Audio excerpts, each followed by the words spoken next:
The chances of a panelist winning around the horn, about 25%, give or take.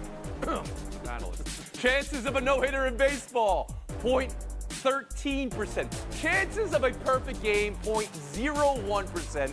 And then we have Domingo Germán letting up 10 runs his previous start, and then throwing a perfect game. There's no chances for that. That's unbelievable. When it came against the A's, I'll ask them, that makes them take a little mark down. But bigger news, National Sports Media Association Hall of Fame, Bill Plaschke. Congratulations, Bill. And Bob, you were there to give him the award. How great is that? Let's go. Amazing.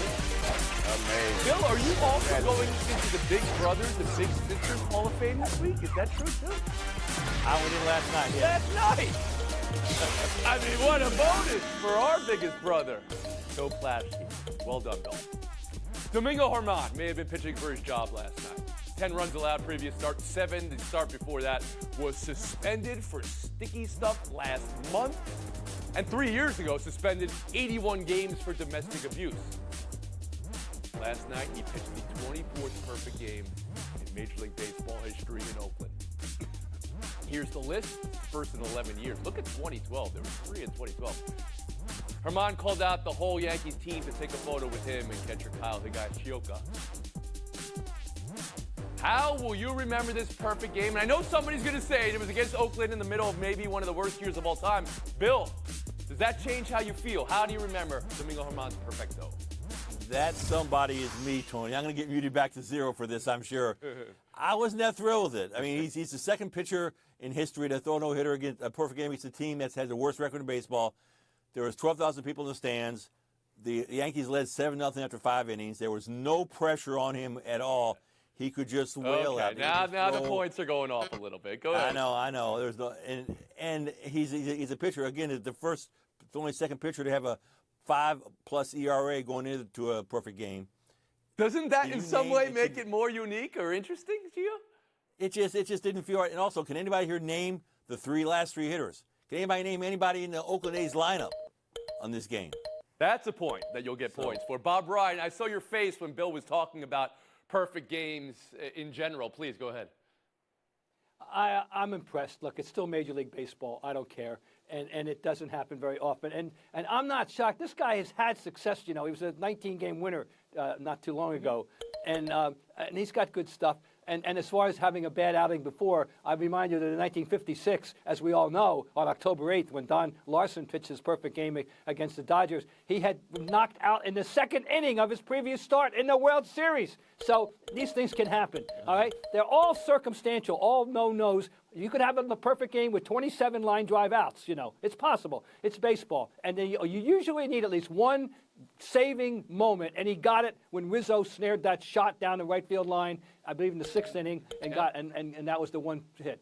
So I'm impressed. No, I'm not taking anything away from Kevin, it's one of 24 all-time, and I'm going to put an asterisk. I'm going to call it 25 all-time because I'm going to call Armando Galarraga's a perfect game. In my personal scoring book, Kevin Blackistone on Germán last night. Well, I would say that, you know, he's certainly the most imperfect pitcher to have thrown a perfect game. But I think back to a story that Randy Miller at NJ.com wrote about him back in spring training, talking about the depths to which he had fallen after the domestic violence incident with a woman who he is now married to and is the mother of his children, how he's wearing the number 0 now because he's starting life anew, trying to find himself again. And so I thought that this was, despite who it was against, it was still a major league game that people are celebrating. And maybe this is really more about the celebration of the man trying to find a new footing in this world that he's in. Lucky to be with the Yankees, lucky to be in Major League Baseball and all, and for one night made the most of it. Israel Gutierrez.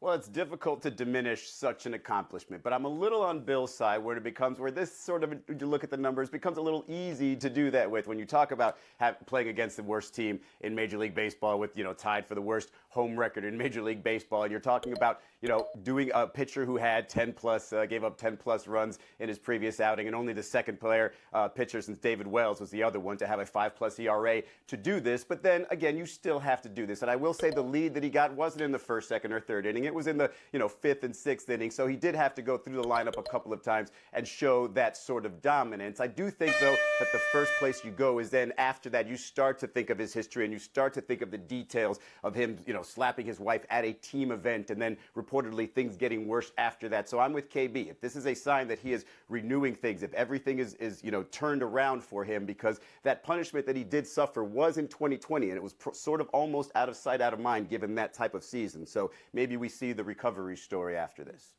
Bob, you want to add something after the horn, please? Yes, just to show you how quirky this can be. He is far from the least accomplished pitcher to pitch a perfect game. Dallas Braden and Philip Humber, pitching perfect games for the A's and White Sox respectively, were a combined 39 and 59 lifetime. Yeah. I rest my case. This is one of the things, the quirky, unique things about baseball, and it happens 0.01% of the time. Ever cover a perfect game? Anybody on this panel ever? Dennis Martinez. There you go, Bill Plaschke. There you go. And I overwrote the lead. I had Courtiers, I had Demons, it was a nightmare lead, but I was there. It was something about probably a perfect start, falling human, and a human being imperfect. Yeah, it was terrible. NHL draft last night. Let's talk about that. Connor Bedard night. He's 17, and now he belongs to Chicago. The hype for Bedard coming in very high, as it always is with the #1 pick. At the World Juniors, he had 23 points in 7 games. Kevin, with the #1 pick like Connor Bedard, are you thinking any expectations? Is Jack Hughes level expectations fair? Is Connor McDavid type expectations fair?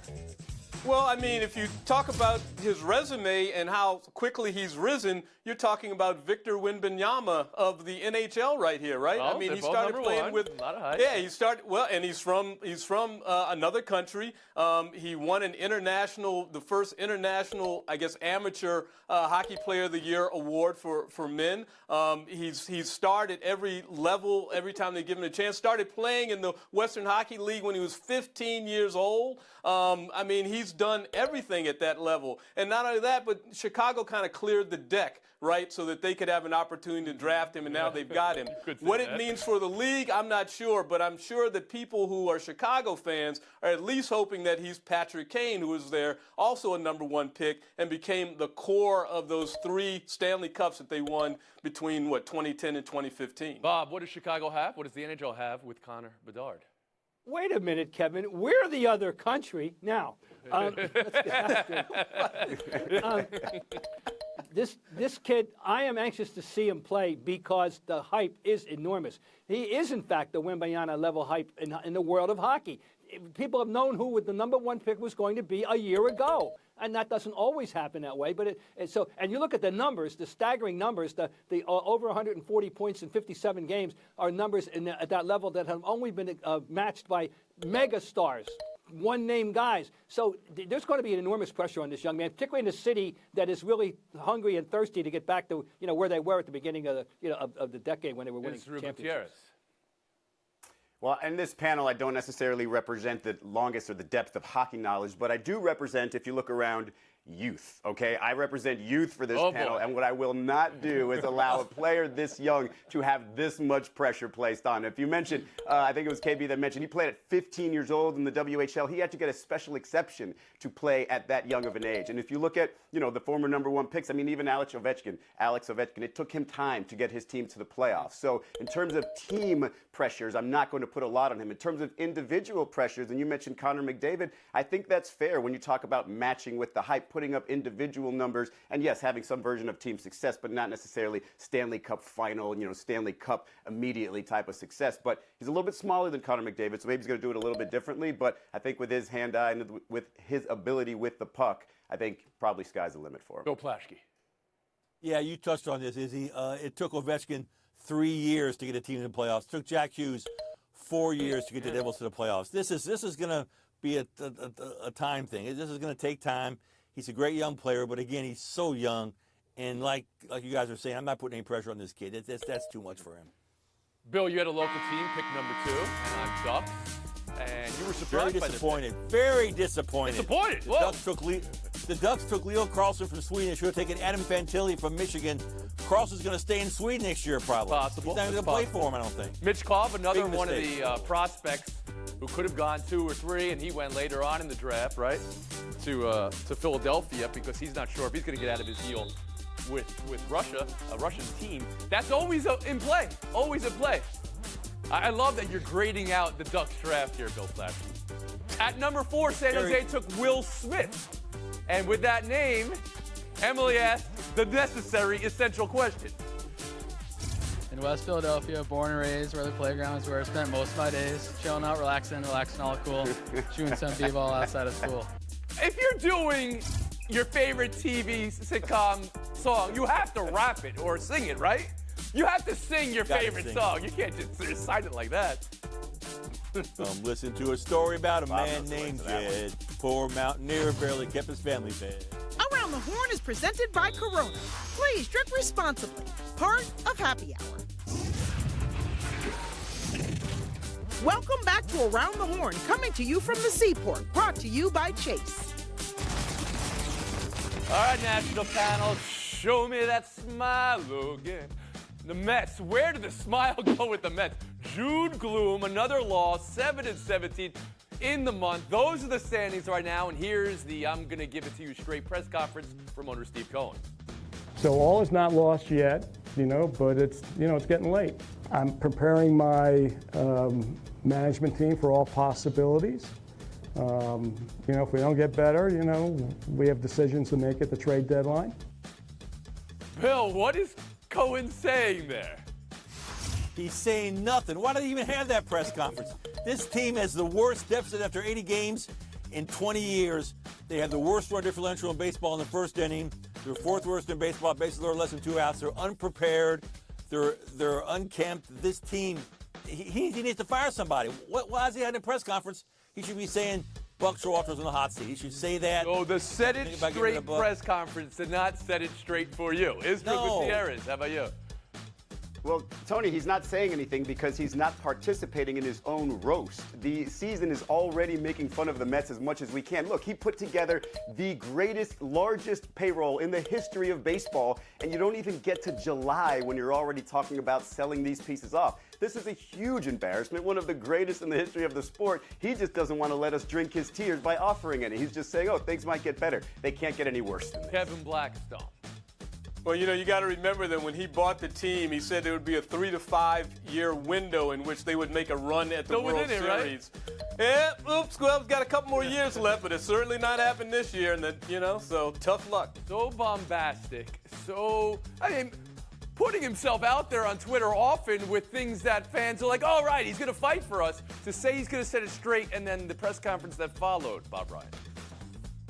I don't know what the fuss is here amongst my peers about this press conference. He had to make a ceremonial appearance in front of the fans and say what we already, and what's he going to say?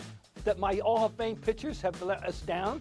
That my first baseman got hit by a pitch when he was going great and now he's having trouble? That my shortstop has underperformed? Yeah, we all know those things. What do you want him to say? And it's that simple. So no, I have no problem with it. The other owners don't even show their face. So, good for him. Buy or sell too. Kyrie Irving free agency. A news report today from Chris Haynes of Yahoo that he will take a meeting with the Phoenix Suns when it begins. Only the Mavs can offer Irving the full max, 5 years, $272 million. Israel, you can look at this from the Suns side of thing, the Mavs side of thing, or Kyrie's side of things. Buy or sell?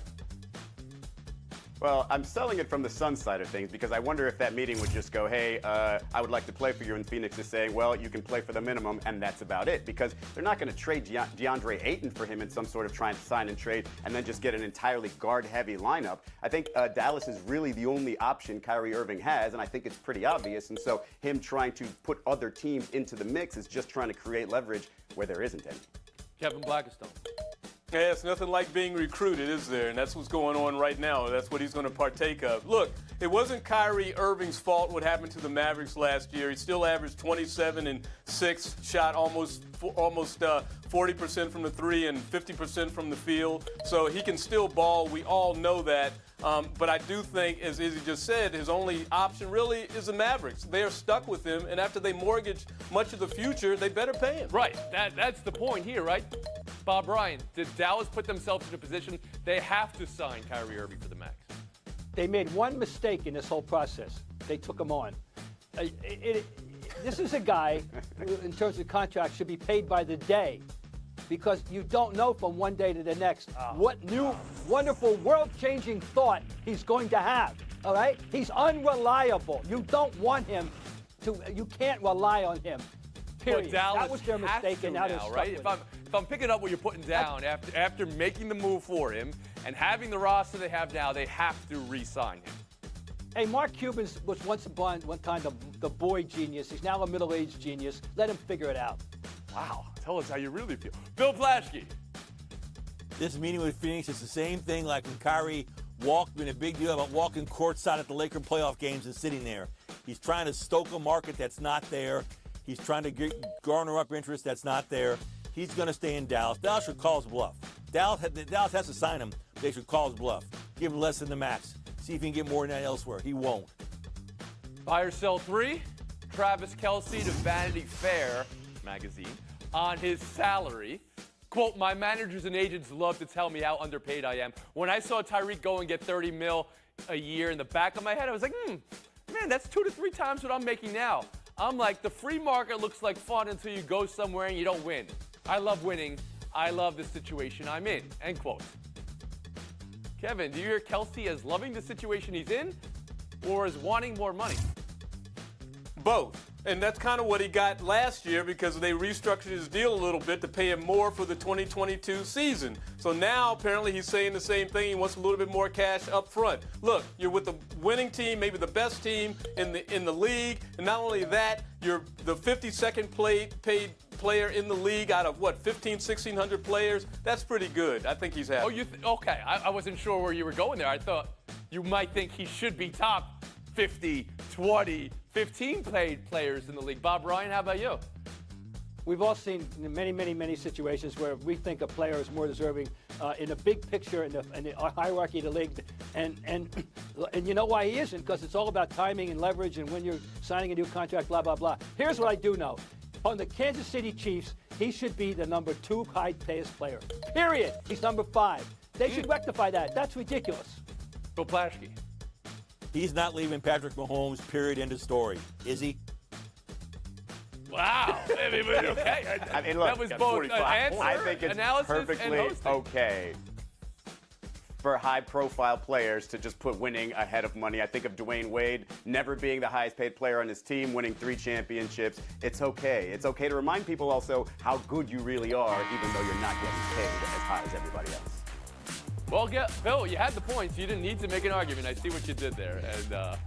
And it's really Playing defense. Kevin Black. Playing defense, Tony. Thanks for your time. Long weekend ahead of us. Have a great 4th of July, guys. Plaschke, Ryan, showdown next. Woohoo!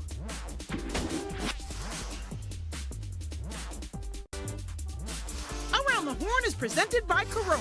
Please drink responsibly. Part of Happy Hour. Bill Plaschke, Bob Ryan. Let's get weird. Weirdness on the base pass. And another Washington National situation, too. Out of the base pass is the call here for Keibert Ruiz. You see his route. His feet never left the dirted area. You make a call here. Davey Martinez got ejected again over this, by the way. But also look at this. Another one on the base pass in Pittsburgh. A questionable bat removal by San Diego's Jake Cronenworth here. Mid-play. Going around the horn of Pittsburgh catcher Austin Hedges. Tatis was coming in hard. Ball was cut off, so there was no play at the plate. Hedges didn't like it, though. So, Bill, pick a play at the plate and rule on it. Davey Martinez does not have the right call here. This was the right call. The Ruiz was running away from home plate. He made a motion away from the base. You can't do that. That's out of the baseline. That was a good call. He was out. Bob Ryan. When I saw that play at the plate with the bat, I thought of J.T. Snow rescuing Dusty Baker's young son many years ago in 2002. Heads-up play by Cronenworth. He saw potential disaster. And there was no complaint by the catcher, no legitimate one, because the ball was cut off anyway. No, that was a smart play. He should have kicked the bat away. He wouldn't have had a problem. Point to Bob Ryan. I'm against you on this one, Bill Plaschke. I think if you're inside the dirt around home plate, you should be able to do anything you want to play tag. Go backwards, go forward, spin moves. You can't walk away from the base. You can't I'd go be in the all other right with direction it. of We'll the move base. on. Showdown 2, Lima Locos baseball. Jack Porter, the catch of a lifetime. Look at him hit everything as he goes over and sticks the landing on the bench. He said the bench broke his fall. Porter plays his college ball at UCF. Bob, what's the best part? Well, the over-the-shoulder catch itself, it's been done a million times by a million different people. But that reminded me of the Derek Jeter play when he went into third base stands, but he didn't jump into the stands. He flipped, as this guy did. But remarkable agility for him, and he's very, very lucky he didn't get hurt. But let's not overrate the catch itself. It was just a pretty damn good catch, period. I was amazed at the backpack. The backpack did not move. What's in that backpack? Why is it laying left unattended at the bench? The backpack was the hero of this catch. It's not the catch of the year. It's the catch of a lifetime. It was like the floor is lava. He didn't touch any of it. Amazing job, Jack Porter and Bob Ryan. Here's your FaceTime. The last no-hitter I saw for anybody was a kid named Pete Thurston in prep school in 1963. This means in over 8 decades of going to major and minor league games by the thousands, I have never been to a no-hit, no-run game, and yet some lucky fan in Oakland last night, you know damn right well, was seeing his or her first game.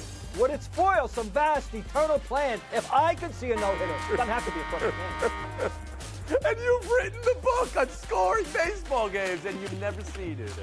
1963. Have a weekend, everybody.